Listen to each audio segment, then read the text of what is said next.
তুমি কি জানো জীবন তোমাকে কেন এত কঠিন করে পরীক্ষা নিচ্ছে?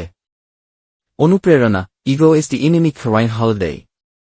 এই বই আমাদের শেখায়, তুমি যত বড় স্বপ্ন দেখো না কেন, তোমার সবচেয়ে বড় বাধা তোমার নিজের অহং।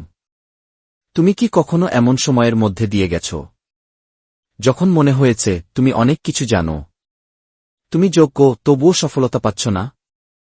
তুমি ভেবেছ, আমি তো ভালো করছি, তাহলে কেন কেউ আমাকে স্বীকার করছে না? ঠিক এখানেই লুকিয়ে থাকে ইগোর ছায়া। এই বই বলে, আমরা অনেক সময় নিজেকে বিশেষকে ভাবতে গিয়ে নিজের উন্নতিটা আটকে ফেলি।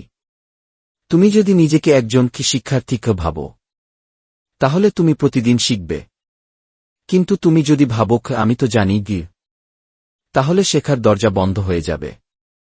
বাস্তবতা হচ্ছে, এই পৃথিবী কাউকে কিছুই দেয় না যতক্ষণ না তুমি নিজেকে গড়ে তোলো চুপচাপ, নির্বে।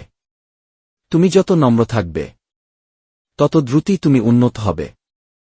আর একটা কথা মনে রাখো, ইগো চায় তাৎক্ষণিক প্রশংসা, কিন্তু সফলতা চায় লম্বা সময়ের ধৈর্য।